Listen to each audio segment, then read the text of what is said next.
Welcome to another deep dive. Today we're digging into a civilization that, well, it just keeps fascinating us, doesn't it? Ancient Egypt. Absolutely. Pyramids, pharaohs, mysteries. It's got this enduring pull. It really does. And you have to wonder why. Why does this specific ancient culture still grip our imagination so tightly? It's a great question. I think part of it is this sense of deep time, but also relevance, the scale of their achievements, the beliefs. Exactly.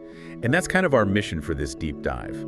We've gone through a whole stack of sources, really trying to pull out the core ideas. And we want to give you that shortcut, the essential pillars of what made ancient Egypt, ancient Egypt. And hopefully uncover some surprising connections along the way. It's not just dates and names. Not at all. It's about, human ingenuity, belief systems, how societies organize themselves. So let's get started. Where do we begin?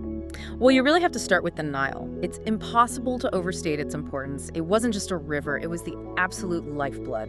The lifeblood, yeah. Our sources really hammer this home. It basically dictated their entire way of life. It did. Think about the annual flood. We might see that as destructive, but for them... It was everything, right? That black, fertile silt it left behind, the black land they called it. Precisely. Kemet. That silt made agriculture possible on a huge scale. Wheat, barley, flax in this narrow strip surrounded by desert, the Red Land. And that agricultural surplus, that's the key, isn't it? It allows for everything else. It really is. It means not everyone has to farm. You get specialists, scribes, artisans, priests, administrators. It's the foundation for a complex society, for bureaucracy even. And it wasn't just for farming. The Nile was also their main highway. Oh, absolutely. The main street, you could say. For trade, for communication, for moving troops, for transporting stone for those massive building projects. It connected Upper and Lower Egypt. So one geographical feature basically shaped their economy, their society, maybe even their worldview. Pretty much everything. It's quite profound when you stop and think about it. Okay, so this fertile land, enabled by the Nile, supports a complex society. And at the very top of that society, the pharaoh. Right. And the pharaoh wasn't just a king in our sense of the word. No, they were seen as divine, a god on earth. Exactly. Both king and god, the crucial link between the people and the entire pantheon of gods. And their main job, beyond the usual ruling stuff, was maintaining this concept of Mat. What exactly was that? Mat is, well, it's fundamental. It translates roughly as truth, justice, balance, cosmic order. The pharaoh's duty was to uphold Mat. So not just keeping the peace, but ensuring the universe stayed in balance. That's the idea. It was about preventing chaos, ensuring the floods came, the sun rose, everything worked as it should. Their legitimacy rested on it. Imagine the pressure and the power, too, that comes with being seen as essential to cosmic harmony. Immense power, overseeing huge building projects, leading armies, performing vital religious rituals.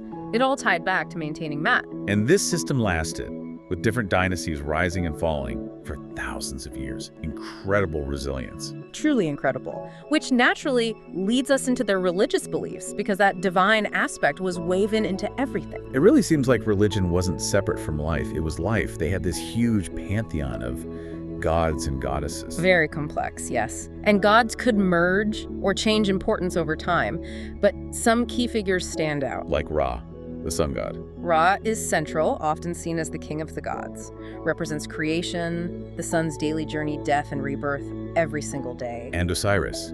He seems crucial for the afterlife beliefs. Immensely important. God of the underworld, the afterlife, resurrection. His whole story, murdered, dismembered, then brought back by his wife Isis. Isis, right. A powerful figure in her own right. Magic, healing, motherhood. Very powerful. And their son, Horus, the falcon-headed god, becomes associated with the living pharaoh, the protector. So this intricate web of gods governed everything. And their view of death was, well, quite different from ours. Radically different. Death wasn't an ending, it was a transition, a journey to another realm, the afterlife. Which explains the elaborate preparations, right?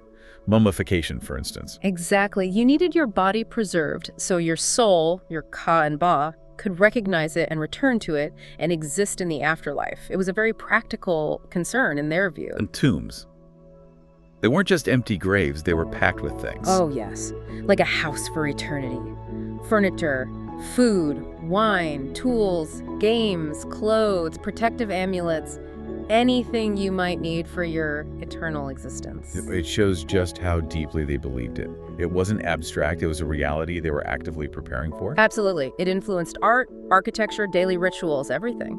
And speaking of architecture, those beliefs led to some fairly dramatic structures. You could say that. The pyramids, obviously. The ultimate symbols of ancient Egypt. Yeah. But our sources say they were more than just tombs. Much more. Yes, they were tombs for pharaohs, but they were also resurrection machines designed to help the pharaoh ascend to the heavens and join the gods. Wow.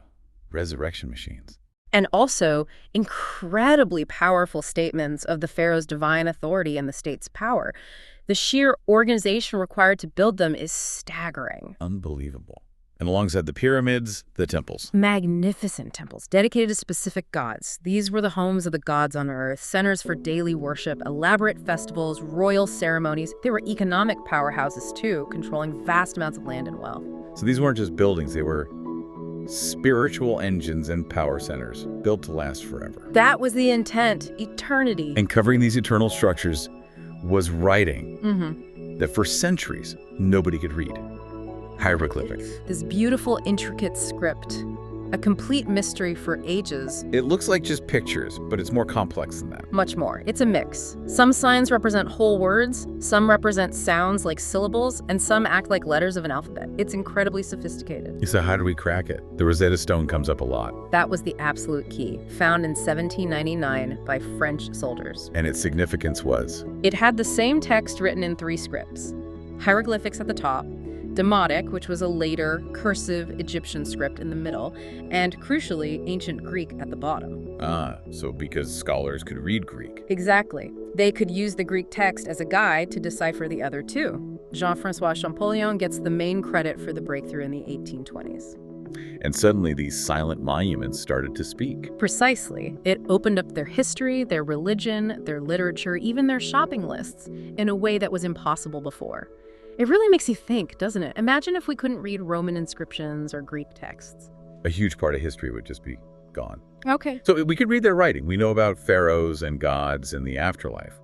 But what about regular people? What was daily life like for, say, a farmer? Well, it was a very hierarchical society. At the bottom, you had the farmers and laborers, the vast majority. Their lives revolved around the agricultural seasons, planting, tending crops, harvests dictated by the Nile's flood cycle. Hard work, presumably. Definitely. Then you had skilled artisans, carpenters, weavers, potters, sculptors. Above them, scribes who were crucial for administration, priests who served the temples, soldiers, and then the nobility and the royal family at the very top. So life centered on agriculture, family, and religious festivals. Largely, yes. We actually know a fair bit from tomb paintings, from excavated towns like Deir el-Medina, where the tomb builders lived. We know about their houses, their diet, their family life. And it wasn't just about survival and religion. They were innovators too, weren't they? Yeah. In art, science. Oh, absolutely. Their art is instantly recognizable, isn't it? That distinctive style profile heads, frontal eyes, composite poses. It followed strict rules, conventions for thousands of years, depicting gods, pharaohs, daily life, the afterlife. Very symbolic. And what about science? Math. They had a sophisticated understanding of mathematics, mainly for practical purposes, surveying land after the flood, calculating volumes for granaries, engineering those massive structures. Geometry was essential. And astronomy too, right, for the calendar. Yes, their calendar was remarkably accurate.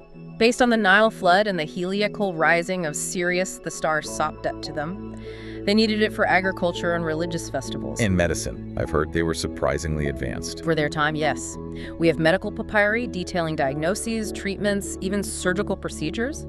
They understood anatomy, likely through mummification, and had remedies for many ailments. Some practical, some, well, magical. So a really complex picture emerges. Not just pyramids, but a society with deep knowledge, vibrant culture, sophisticated systems. Definitely. A civilization that achieved so much. But like all civilizations, it didn't last forever in that form. There was decline eventually. Yes, there were periods of great strength, the old, middle, and new kingdoms, but also intermediate periods of division, internal strife, and eventually vulnerability to outsiders. Who eventually took over. After a long history, the last native Egyptian dynasty fell to the Persians in the 4th century BCE.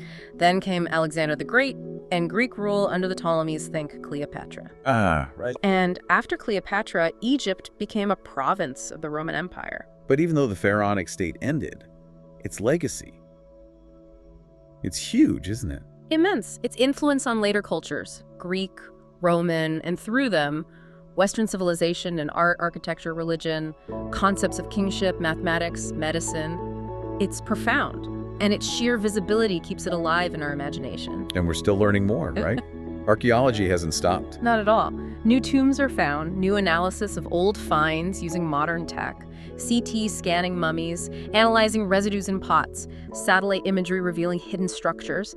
The story is constantly being updated. Discoveries in the Valley of the Kings, temple complexes. It feels like the sand still holds so many secrets. It really does. There's definitely more to find. It's an ongoing process of discovery. It's kind of humbling, really. This ancient civilization, gone for millennia in its original form, but still speaking to us, still surprising us.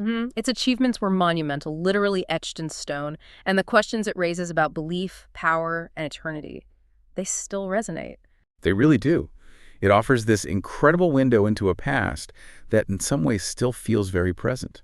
And as archaeologists keep digging and technology gives us new ways to see, it really makes you wonder, doesn't it? What fundamental truths about human civilization, about belief, about our own resilience, what might still be hidden just beneath the surface waiting to be uncovered?